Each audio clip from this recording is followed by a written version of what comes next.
Welcome back to Tabletop Vibes. Today we are looking at Trade and Triumph by Paragon Games.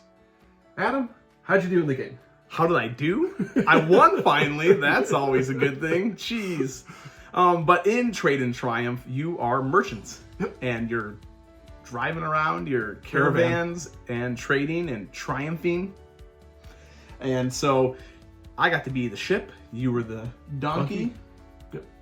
And yeah, you're moving around the board.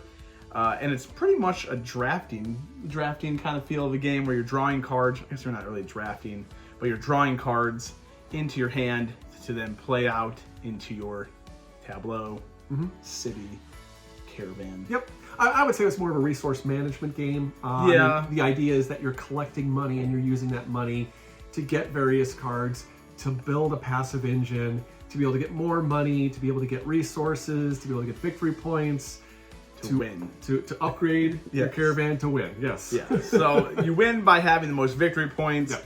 And the fastest way to do that as a trader is by money Right. and resources and goods. Right. So in this game, there's 4, I guess you can say, regions on the board. Desert, snow, sea, and Forest. I was going to say jungle, so you're correct. It has plans. And in the middle of those things, you have the bustling city, where you meet back up to trade your resources and your cards to gain money and victory points. Right. So thematically, you start in the city and you start with kind of just a basic caravan and you're moving along these trade routes. Right. And kind of early on, ideally, you're putting down these caravan cards. Yes, which you draw. Which you're drawing each turn. And as you go around, then you get to the trade hubs, and then you reveal those cards and you get money for that. And that represent, kind of you gather those resources and things throughout the travels, and then you're at the trade hub, and okay, now you're going to get money out of them. Right. And then you do the same thing going back to the city, and it's sort of this figure 8 pattern, and you can go in any direction, but once you start a trade route, you gotta commit. But though there's several different cards that are associated. So like I said, there's those trade route cards. You draw 1 a turn. Right, which also have bonuses if you're in the right trade route with the exact, like if you're in the desert and your card has the desert bonus on it, then you're going to get what the card says plus the bonus. Right. Then you also have, what are they, influence cards? Influence cards, Influence cards, yes. And these are the ones, they cost money, but they do some sort of events. They can either be passive money-getting events. They can attack your opponent, do something bad to them. Eternal cards. Or eternal cards, yes. Which I knew all about, so my engine was eternal. Yes. And I had a lot of eternal cards, which are ongoing active abilities with some prerequisites. Right. And then as you're going along your trade route, when you get to a trade post, or a node. Yeah. You also gain a resource token for whatever route you were on. So if you're on the seafaring area, you get the blue resource. Right. In the desert area, you get the yellow resource. And if you get 4 different resources, when you get back to the city, you can trade them in for 6 points. Victory points. Victory points. Yes. Individual ones are just 1 point, but it plays up to 20 points. Right. So 6 points is quite a bit. Yeah, it can exponentiate like really quick. Where like you get 4, 6, and if I had 6 resource trade goods, that's 8 points. Right. And then you also have the other card. What was the other one? We were calling them. What were we calling? The elite card. Yes, the ultimate powerful, card. Yes. We'll figure it out. Basically, you pay gold for this card. 10 gold. But it usually has victory points on it and does something special.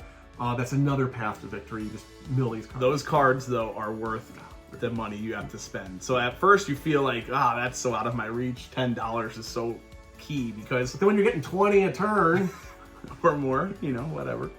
Had an engine, it was finally working for me. But yeah, you have these cards out there, and every turn, like Jason was saying, you can upgrade your caravan, going from 1 movement to 2 movement to 3 to gaining 1 card per turn to 2 to 3, and being able to play 1 card per turn to up to 3. Right. And so that ends up making you be able to do way more actions and affect the game better or worse for you or your opponent. Yep. Movement is key. Yes. Because you want to try to move as fast as you can through the trade routes in order to get those trade goods to get back to the city. Right. And there's enough cards in here that do yeah. add as a take that feature. There is. I mean, there was one time I was one space away and I had to play a card that put me all the way back to the city, so I effectively lost 2 turns because of That was a good one. I was so excited.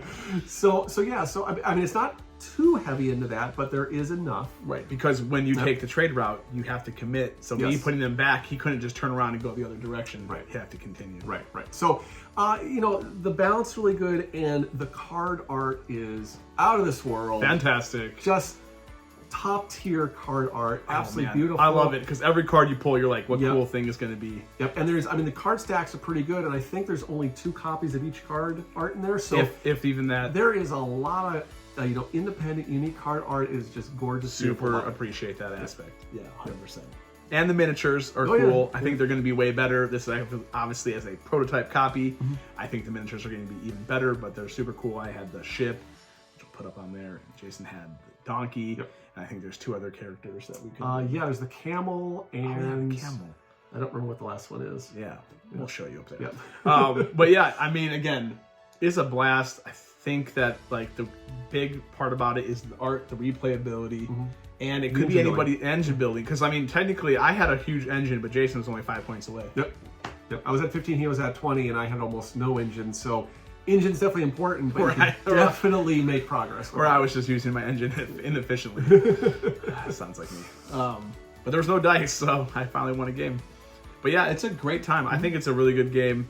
I'm excited to see what else comes out of Trade and Triumph. So definitely check it out. It's coming to Kickstarter on March 12th. And like, subscribe, comment what your favorite resource management game is. Currently, Jason, what's yours? It's got to be Agricola. I knew you were going to say it, Agricola.